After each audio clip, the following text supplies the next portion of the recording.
ये दास अपने अपने हिसाब लगाता है कि जब पहले भक्ति भी हम करते थे, हनुमान जी का पुजारी था ये दास, रामकृष्ण जी का नाम लेते ही आंखों में आंसू आ जाते थे, इतना प्यार था इन देवताओं से, क्योंकि हमारे अंदर चाह थी भगवान की।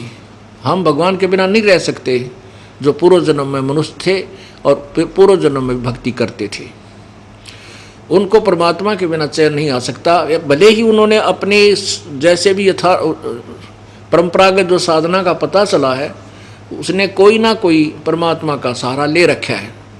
कोई मस्जिद पूज के, कोई गुरुद्वारा माथा टेक के, कोई मंदिर में जाके, या कोई हनुमान जी का चालीसा पढ़ के, या कोई पाठ की वाणी करके, या गीता जी का पाठ करके अपना संतुष्टि किए बैठा है कि मैं कुछ कर रहा हूँ, लेकिन वो कुछ भी नहीं कर रहा, क्योंकि वो शास्त्र विधि को त्याग का मनमाना आचरण है, जिसके विषय में श्रीमद् भगवत गीता अध्याय नंबर 16 के श्लोक 23 में कहा कि जो शास्त्र विधि को त्याग कर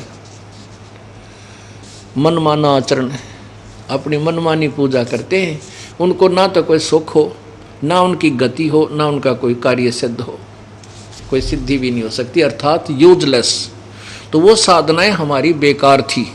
और अब उसके बाद जब हमें यथार्थ ज्ञान मिला, परमात्मा की भक्ति हम करने लगे, ओहो, ना तो कहीं मन भटकता, ना बकवादों की तरफ जाता। इतनी फुर्सत, इतना समय नहीं छोड़ा परमात्मा ने कि हम कितना और, या तो अपना काम कार्य का जो अपनी रोजी रोटी के लिए, उसमें तो विचार विमर्श हमने करने भी पड़ते हैं, समय भी देना पड़ता। उसके तुरंत बाद भाई सुबह के नित्यनेम नहीं हो पाए, वो 108 बार मंत्र नहीं हुए, वो करते हैं। फिर श्वास वाला सिमरन सतनाम, उसमें भी सोचते हैं, कुछ देर इसमें भी लगाते हैं। फिर दोपहर के बाद भाई असुर निकंदन रमैणी रहेगी, शाम ने आरती होगी, उसके बाद फिर सोचे शाम का सांस का सुमन कर लेता। अब कितना ढेर लगा दिया परमात्मा ने हमारे इस धर्म और कर्म का, हम सोच भी नहीं सकते आपके कितने पुण्य प्रतिदिन बन रहे। अब क्या बताना चाहते हैं परमात्मा के 3 लोक और भवन चतुर्दश सब जग सौदय आही, और दुगने तगने किए चौगने किन्हों मूल गवाई।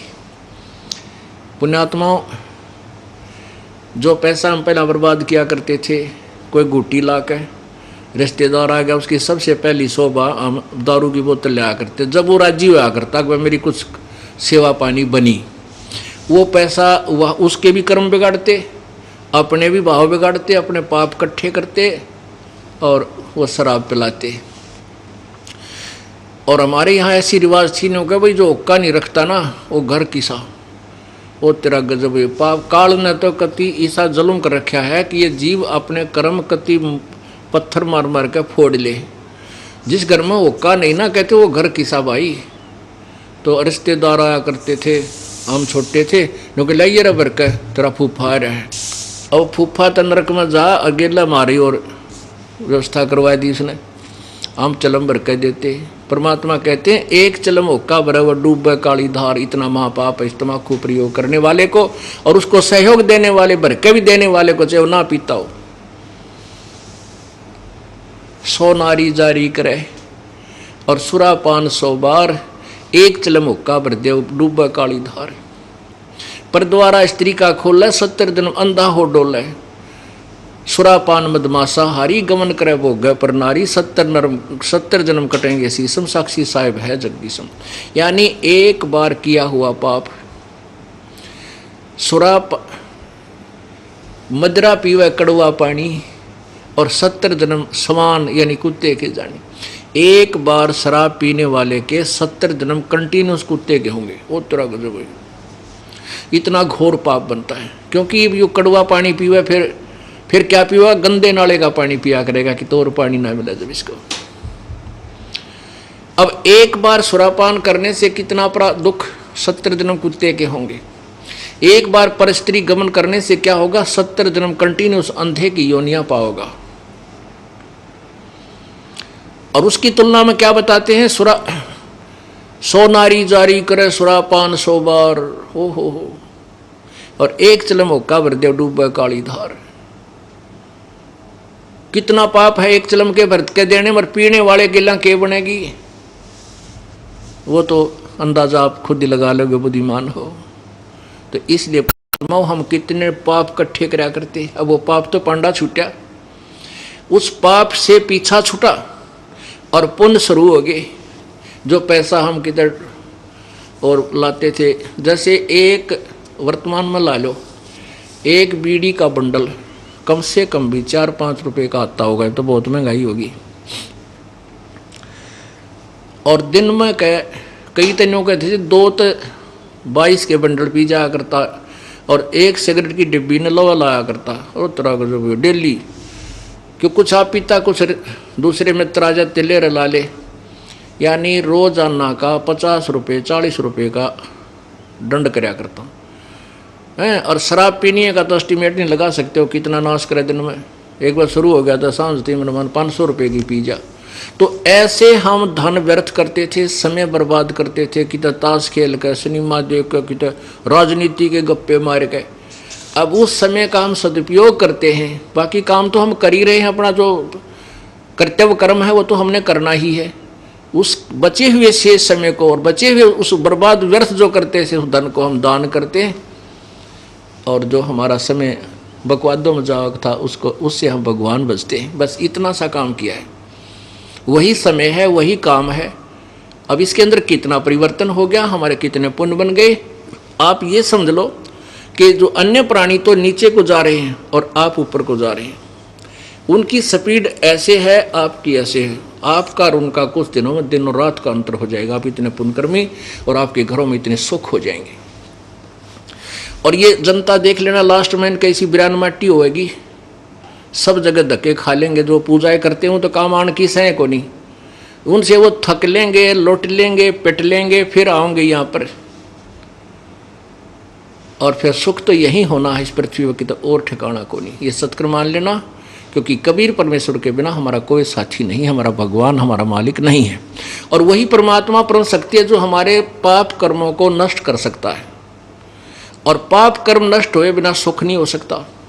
जब तक प्राणी का के पुण्य चल रहे हैं, इतने वो कितने बकवाद गड़ले, कितने पाप करे, क्योंकि उसके पुण्य पूर्व जन्म वाले चल रहे हैं।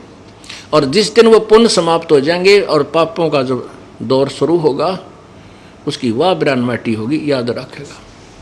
बहुत प्रमाण है देने को।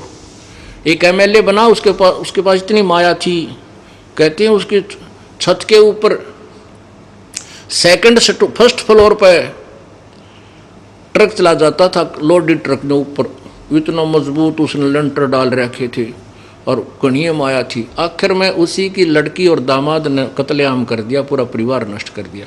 अब चाट ले उस माया ने। पुण्यात्माओं, जब तक पुण्य चले इतने पुरानी खूब हवा में उड़ता है, और जब पुण्य रूपी पर कट जाते हैं, पृथ्वी पर पड़ा पड़ा तड़फता रहता है। बुद्धिमान व्यक्ति वही होता है कि पुण्यों के रहते परमात्मा के चरणों में आ जाए। वो भी अच्छी आत्मा है जो पुण्य क्षीण हो गए, पाप शुरू हो गए, तो भी मालिक की तलाश करनी शुरू कर दे, तो कहीं ना कहीं कोई रास्ता उसको मिल जाता है और परमात्मा मिल जाता है। फिर भी स्टार्ट हो जाते हैं, कोई दिक्कत नहीं। परमात्मा के चरणों में आते पुण्य फिर शुरू हो जाएंगे। यहाँ इतने ज़बरदस्त पुण्य होते हैं, जैसे आप सत्संग में आते हो, वहाँ से जहाँ से आप चले हो सच्चे मन तक, सच्ची श्रद्धा से एक दास बनकर परमात्मा के चरणों में आते हो, सत्संग में आते हो, एक कदम का पुण्य आपको एक यज्ञ के तुल्य होता है। और एक यज्ञ को करने के लिए ये राजा लोग लाखों रुपए लगाया करते थे, वो आपको एक कदम से मिल जाता है। संत मिलन को चालिए तज माया अभिमाने, जो जो कदम आगे रखे सो सो यज्ञ समाने। जैसे कोई चाहे सेठ है, चाहे गरीब है, चाहे कोई उच्च अधिकारी है, चाहे राजा है, जब भगवान के दरबार की तरफ चले, उसमें वो भूल जाए अपने आप को, मैं कौन हूँ, केवल एक जीव हूँ और दीर्घ रोगी हूँ। जन्म मृत्यु का रोग हमारे बहुत भयंकर लगा हुआ है, और मैं एक ऑल इंडिया इंस्टीट्यूट में चेकिंग और ट्रीटमेंट के लिए चला हूँ। ऑल इंडिया इंस्टीट्यूट में वो ही जाएगा जिसके कति कर्म फूट लेंगे और घना भयंकर रोग हो लेगा। और वहाँ जाके फिर वो नखरे को नहीं, वो तुमने सोचा मेरी जान क्यों कर बचेगी, मेरा कैसे क्या होगा, ऑपरेशन होगा या वैसे कोई ट्रीटमेंट होगा, फिर उसने कोई नखरे नहीं बागते, चाहे वो राष्ट्रपति भी क्यों नहीं है, उस समय वो अपनी जान देखता है। ऐसे ही आप जब सतलोक आश्रम में आए, चाहे कितना बड़ा सेठ है, चाहे कोई गरीब है, चाहे अमीर है, चाहे अधिकारी है, वो अपने को एक दास समझ के जब इस दृष्टिकोण से, इस भाव से चलोगे तो आपका एक कदम भी एक यज्ञ के तुल्य पुण्य आपको देगा और आप आओगे अंडी पाक के। एक बार कोई किसी को ले आता है अपने मित्र को, वो यहाँ के देखता है और ज़मीन पर बैठना पड़ेगा, थोड़ी देर तो नखरे करता है और मनमाना अगली बार आवे को नहीं, फिर कहाँ बैठेगा गधा बन के, कुरुडियाँ पर लौटेगा। अरे यहाँ मैट तो बिछा रखे हैं, बने बनाया भोजन मिले, परमात्मा की अमृतवाणी बरसे, कर्महीन इससे दूर भागे। तो कर्महीन इंसान होता है वो पाप कर्मों से ग्रस्त प्राणी होता है।